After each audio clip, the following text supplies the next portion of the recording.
Back to the our channel.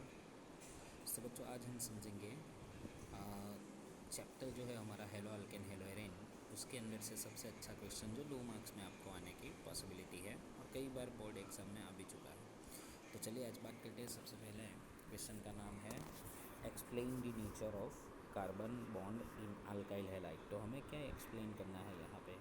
तो यहाँ पे एक्सप्लेन करना है कि कार्बन और हेलोजन जो है उसका बॉन्ड कैसा होता है, वो हमें यहाँ पे डिस्कस करनी है। तो सबसे पहले तो बच्चों हम बात कर लेते हैं कार्बन के बाद हैलाइड आता है तो वो कैसे आता है। तो चलिए सबसे पहले अगर हम पीरियोडिक टेबल में बात करेंगे तो कार्बन के बाद क्या होता है? Carbon, nitrogen, oxygen and fluorine, right. तो पीरियोडिक टेबल में अगर हम जाएंगे तो हमें भी पता है कि कार्बन का नंबर जो रहता है वो 6 रहता है, नाइट्रोजन का 7 रहता है, ऑक्सीजन का 8 एंड फ्लोरीन का 9, राइट। तो यहाँ पर 9 नंबर के ऊपर जो है वो है फ्लोरीन आता है। अब देखो इलेक्ट्रोनेगेटिविटी का रूल्स क्या होता है कि as we moves left to right the electronegativity of any element in any period is increase.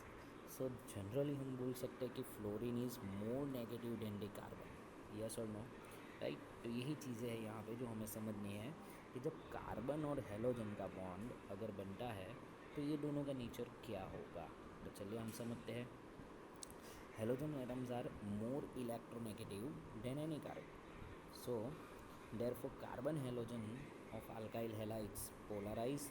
And polarise का मतलब क्या है कि जब कार्बन और हेलोजन का बॉन्ड ब्रेक होगा तो उसमें से पार्शियल पॉजिटिव चार्ज और पार्शियल नेगेटिव चार्ज आएगा। अब ये पार्शियल पॉजिटिव चार्ज किसके ऊपर रहता है और पार्शियल नेगेटिव चार्ज किसके ऊपर रहता है, तो चलिए वो भी समझते हैं। तो जब ये कार्बन और हेलोजन का बॉन्ड ब्रेक होगा उस टाइम पे क्या होगा कि ये हेलोजन जो है it is more electronegative than the carbon.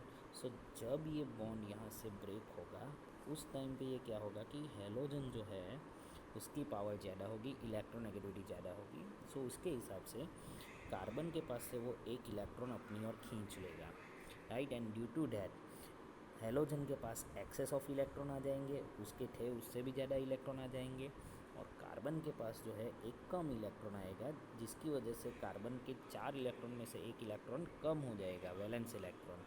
तो वो इलेक्ट्रॉन कम होगा इसलिए वो इलेक्ट्रॉन लॉस करता है, इसलिए उसके ऊपर पॉजिटिव चार्ज आएगा और इसके ऊपर नेगेटिव चार्ज आएगा, राइट। तो ये चीज़ होती है कार्बन हेलोजन बॉन्ड का जो नेचर है वो।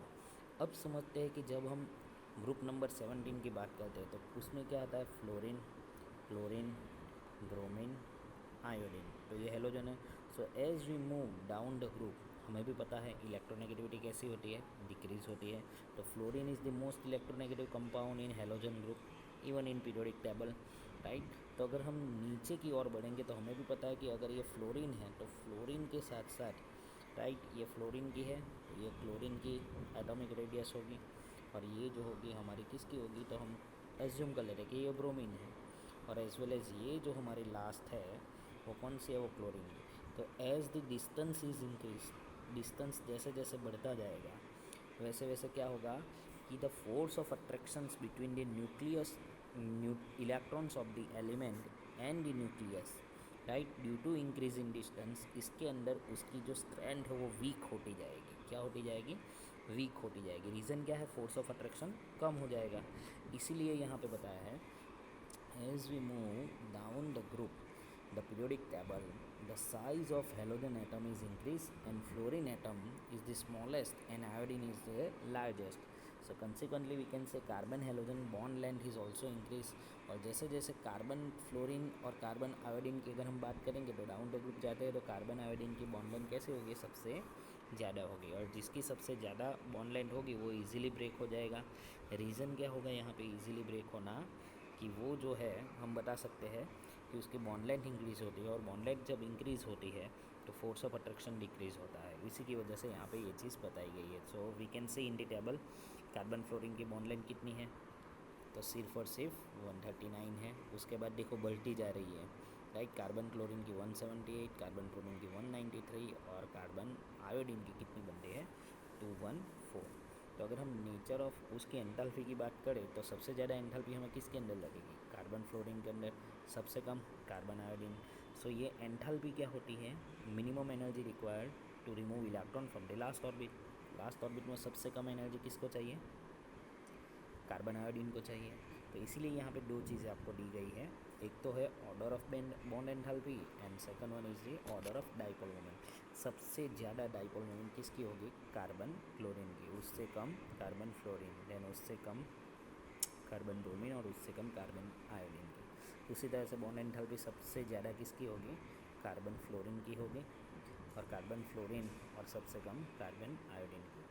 तो बच्चों एग्ज़ाम के अंदर आप ये नहीं लिखोगे तो भी चलेगा, ज़रूरी नहीं है ये सब पैरामीटर्स आपको याद रखने हैं।